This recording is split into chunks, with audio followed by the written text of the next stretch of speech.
One politician is proposing an eviction moratorium for federal employees who are affected by the shutdown.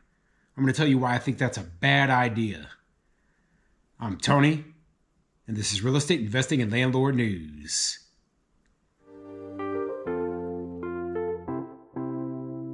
All right, so I have quite the interesting article for you today, and it's all about the federal shutdown. So as you know, the federal government here in the United States is shut down right now, which it's kind of, just a figure of speech, and in another way, it actually is shut down. So a lot of federal employees right now are not working, and I don't believe any federal employees are getting paid.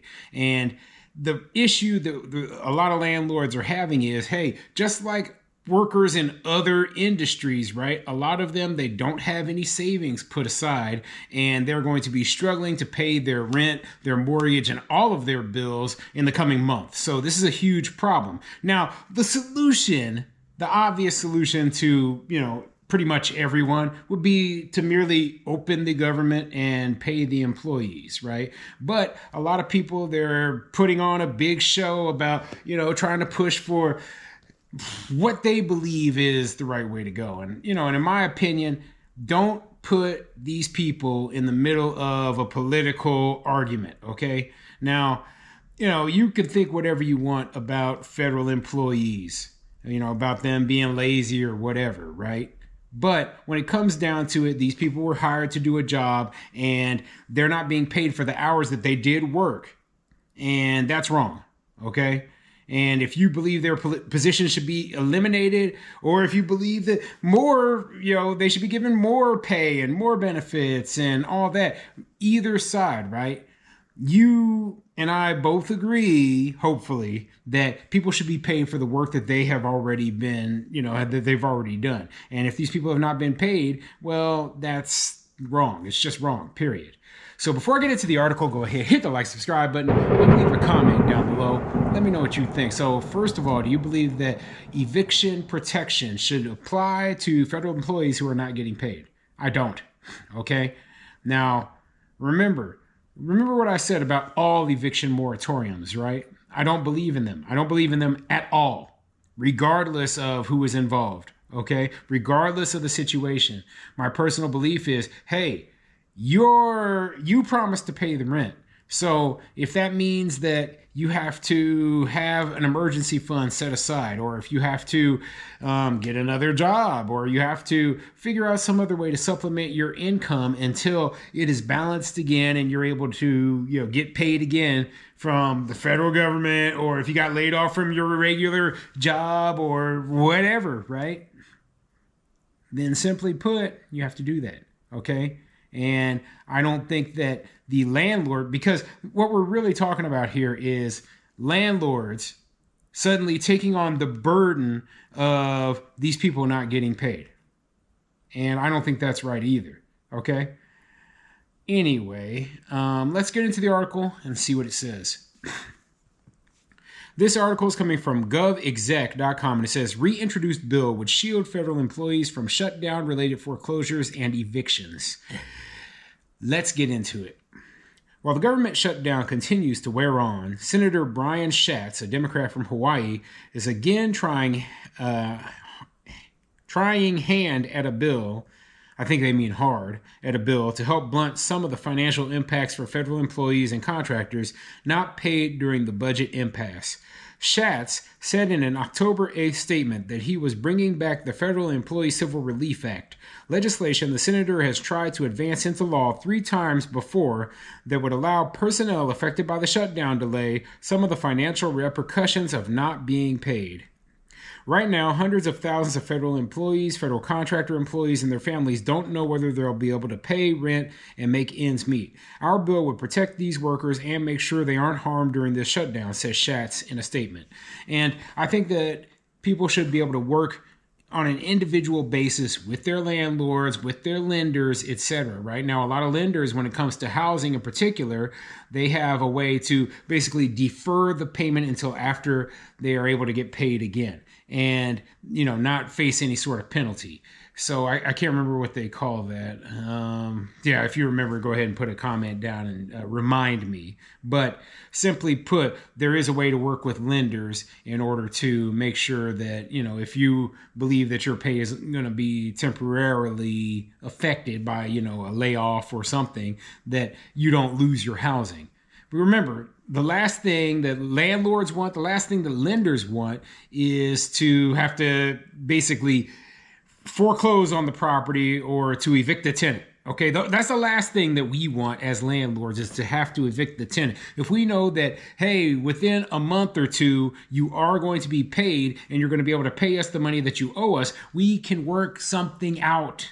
Okay, the grand majority of landlords will be willing to work something out with you on an individual basis. Now, keep in mind too, there are people who have savings set aside for emergency situations like this, and they don't need to work anything out if they miss, 1 or 2 or even 3 or 4, 5, 6 months of pay from their paycheck. Okay, they have enough savings set aside for that. So that's why I say this has to be done on an individual basis and not some blanket thing that gives everyone these protections when a lot of people don't need it. Okay, that's just the truth. A lot of them do not need it. And so what this does is it opens up the opportunity for the landlord to be taken advantage of and to lose a lot of money. And this is the case with all eviction moratoriums, regardless of the cause. Like they were saying, hey, we need an eviction moratorium for fire victims. And keep in mind, a lot of the fire victims were extremely, I'm talking about the Los Angeles fire victims. A lot of them were extremely wealthy people who didn't necessarily need the eviction moratorium in place. Then they say, oh, we need an eviction moratorium for people from this disaster or from that disaster or from this or from that, right? And these eviction moratoriums, they were 100% unheard of before the COVID-19 pandemic. Okay, 100% unheard of. Nobody had ever done anything like that. That's why I said when the pandemic happened that, hey, we're opening up a can of worms here, because they're going to throw these eviction moratoriums for whatever emergency they deem is occurring at the current time. Okay, that's why we have to pass laws to ban them. Okay, otherwise this is going to keep happening, and every little thing will become a new emergency. The legislation would allow federal employees and contractors to apply for a temporary stay in court during a shutdown to postpone debts like rent, mortgage, tax, fine, penalty, insurance premium, student loan repayment, or other civil obligation or liability, as well as to delay proceedings like eviction, foreclosure, tax liens, student loan debt, negative credit reporting, and other financial obligations. The bill's roots date back to when Schatz and then former Representative Derek Kilmer, a Democrat from Washington, penned companion bills in the wake of the 35-day partial government shutdown in 2019. So it covers a lot more than just rent payments and mortgages. Okay, it sounds almost like you're essentially filing a temporary bankruptcy where you don't have to pay any of your debts.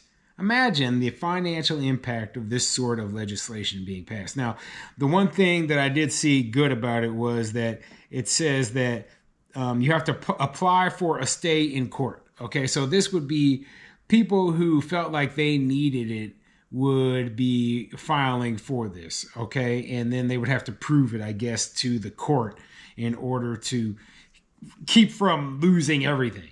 Now, that's a little bit better than just a blanket sort of moratorium. So, but like I said, it's a slippery slope. It's a very slippery slope, and I can see this being pushed too far to one end. Maybe no burden of proof being put upon the person applying for it, and then that person being able to take advantage still. So that's why I don't like this sort of thing. What's the solution? Pass a budget. Pass a budget, and we don't have to worry about this anymore. If you believe that these federal employees shouldn't be paid anyway, well, then work harder on passing legislation that will make it so that we don't have as many federal employees, or talk to your politicians about eliminating some of these departments. Okay, but this is the wrong way to go about doing things. Putting people on the payroll and then just telling them, hey, we're not going to pay you. That's just dumb. And you know what? There are a lot of federal employees out there. I know people, they talk a lot of mess about government employees and bureaucrats not doing anything, right? But they have a lot of people out there who work for the federal government who are doing things that are 100% essential to our country basically running. And I'm talking about people like the TSA officers at the airport, the customs officers who, when you enter or exit the country, the air traffic controllers, the food inspectors. There's so many different positions out there that I believe are absolutely essential and should be paid. And that's why I think, hey, we just need to get this thing opened back up and we can figure out the other details necessary going forward into the future. But what do you think? Okay, do you think the federal employees should get paid? I mean, that's the first thing, okay? Do you think we should open the government back up? Do you think right now is the perfect opportunity to fight for whatever cause that you're trying to fight for and put pressure on the other political party? Put a comment in the comment section down below. Let me know what you think.